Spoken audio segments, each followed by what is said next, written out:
We had recently a talk about automatic gain compensation, which is very helpful if you want to be sure that your tweaking, let's say, of an equalizer doesn't fool you by just being louder and actually doesn't really sound better. So you would need to, if you want to compare to different settings, you would need to adjust the gain of the output so that it matches the gain of the input of a given effect. Peter suggested to make a FX device, and he did also one, and I did it also. A bit different because you have to avoid that the signal itself will be changed in sound too much.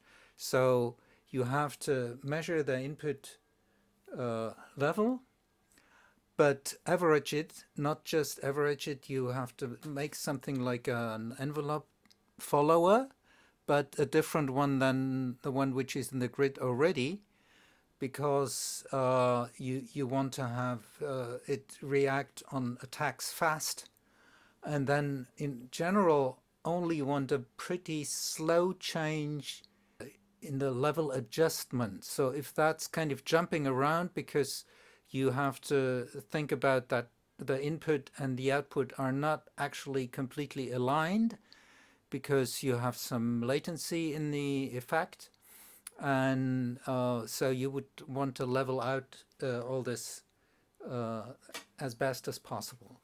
So I made this little grid device you see here.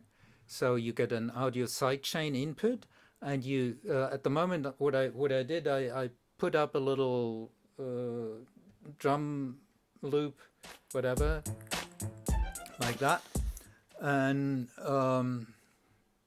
so you can choose the point where you want to measure. This comes in handy because if you have a chain, you can test the whole chain by just having the AGC, I called it just AGC, this patch at the end of the chain, and then you choose the input to what you want to compare the output of that chain. In this example, we only have an equalizer. Okay, so what it does, it takes the input, which is the output of the equalizer, and at the output of the drum machine here, which is called Spark, what I'm using, you have to avoid that the negative and the positive of a waveform should be measured the same. So you put an absolute module in there, and then I have a slope which is short, 0.1 milliseconds. You can play with this. I made a little macro, so you can adjust this for both, for the pre and post effect lines. You can adjust that, and the same is for the slope. This is set at the moment to 200 milliseconds. I think that's somehow workable. And then I average this again, so that it gets a bit smoother, and then actually you have a ratio between these two levels, and you just have to do the inverse. So the ratio is one over the other, and then you have to multiply the signal with that value, and that will give you the corrected amplification you need, or if you have to lower the signal, if you get louder, it has to be lowered by the same amount. And actually, I put another average here at the output, which will give you a readout of the dB values it has. So at the moment, we have an equalizer in here, but everything's on unity, so the input and the output should actually sound the same. So if I bypass that, I get the same sound, of course. but now I would start to make a very bad equalization and basically make it louder. Or actually, let's first look what happens if it really works as intended. And I change the output level here of that equalizer. Okay, so that's the setting. I just adjusted my volume here. So now, if I move this up, nothing changes. And if you look at the readout here, it says it puts up minus 10 dB in here. And we have here, it's not exactly the same, but good enough. I don't hear a change in volume. If I turn it down, same thing. I can turn it down by 20 dB, but the level stays the same, absolutely the same.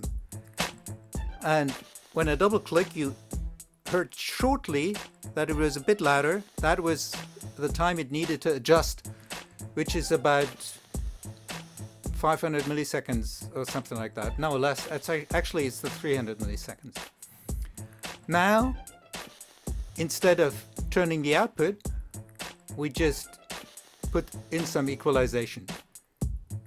I make a very bad bass and push up the highs or something.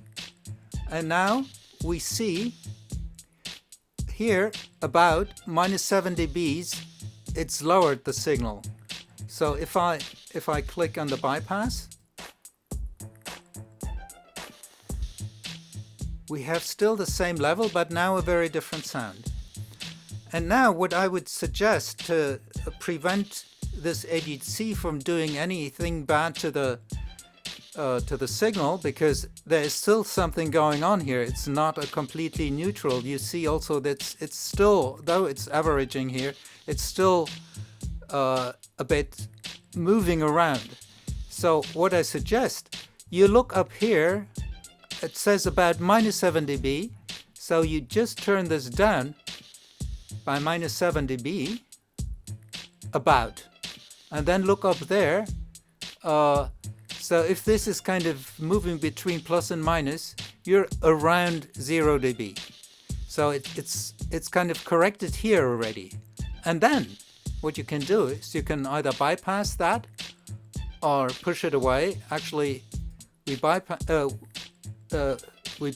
it, and now we can actually compare front and back of that device, and can really, without having a different level, listen to the different sounds. And if we're happy, of course, if we want to tweak it more, we would switch it on again, tweak the sound to something else, something different. Maybe that sounds better. Now we have to adjust this again by approximately 3 dB, a bit more, so that it's again kind of moving. It always needs a little bit time to adjust.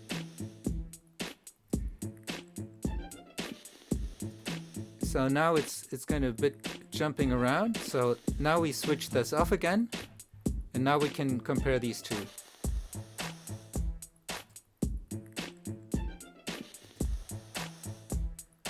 And the level is leveled out.